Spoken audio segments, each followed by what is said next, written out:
Hello, everyone. It's me, Shalina, back with today's Tuesday Talks. In Michigan, it's getting a little chilly. This morning, it was really nice. It was 66 degrees. It was sunny. I felt like I had too many layers on. Now it's already a little bit chilly out there. So, with a change of season, typically people change up their food a little bit. I eat a ton of fruit in the summer. I'm sure all of us do because one, it's in season and it's looking tasty. But now, time to change it up. So I'm currently very much loving bone broth. Last week I basically did a mini bone broth fast. Actually, it wasn't truly a bone broth fast because then I add things to the bone broth. So more accurately, I made bone broth from bones I had been collecting. So I think it's perfectly acceptable. It's normal to just get your bone broth from the store.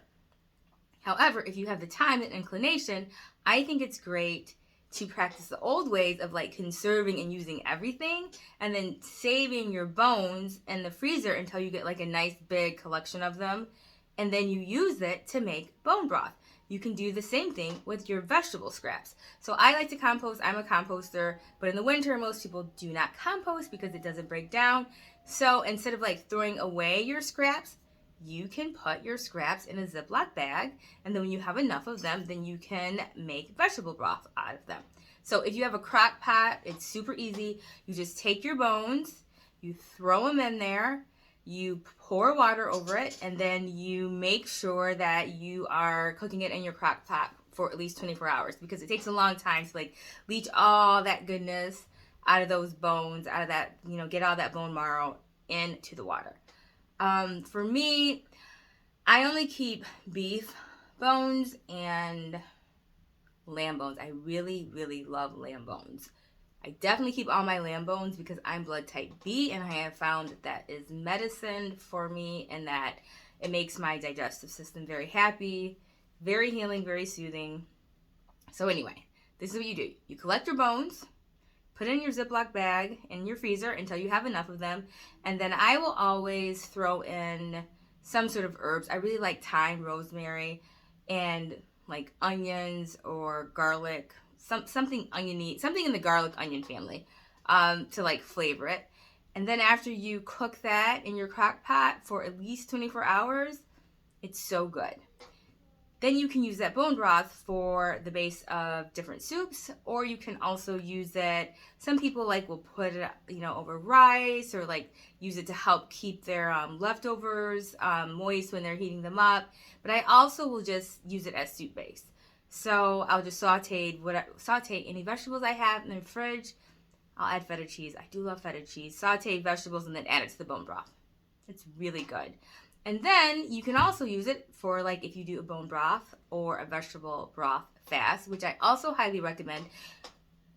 That's a whole nother Tuesday talk for another day. But like most cultures used to have some sort of fasting schedule, whether it's for religious purposes or health purposes. And like in American culture, we're not really fasting too much. We don't have regular fast. I mean, I guess unless your religion incorporates that, but most of us really don't have a schedule of fasting. But it's nice as the seasons change and you're slowly changing up your diet that you do some sort of like fasting or resetting or detoxing or something of that nature. So now would be a good time to make bone broth and to either use it as a base for your food or just have a bone broth fast for like a day or up to 3 days. If you've never fasted before, I would say 2 to 3 days, that would be plenty to start with. Anyway, that's my Tuesday talk. Is how about you start collecting your bones and or your vegetable scraps and use it to be the base of a bone broth or a vegetable broth. Because at some point, I think a lot of us will really be doing the old ways, which is like you conserve everything. Like anything you buy, anything you produce, you like use every little bit of it. So save those bones. That's it. Hope you guys are having a good week start. And I will talk to you. Will I? I'm going to Vegas soon. I think that's next week. I don't know. I'm supposed to be in Vegas next week. So there might not be a Tuesday Talks next week. Probably not, let's be for real. We'll see. If there is, it'll be a special Vegas edition. Bye.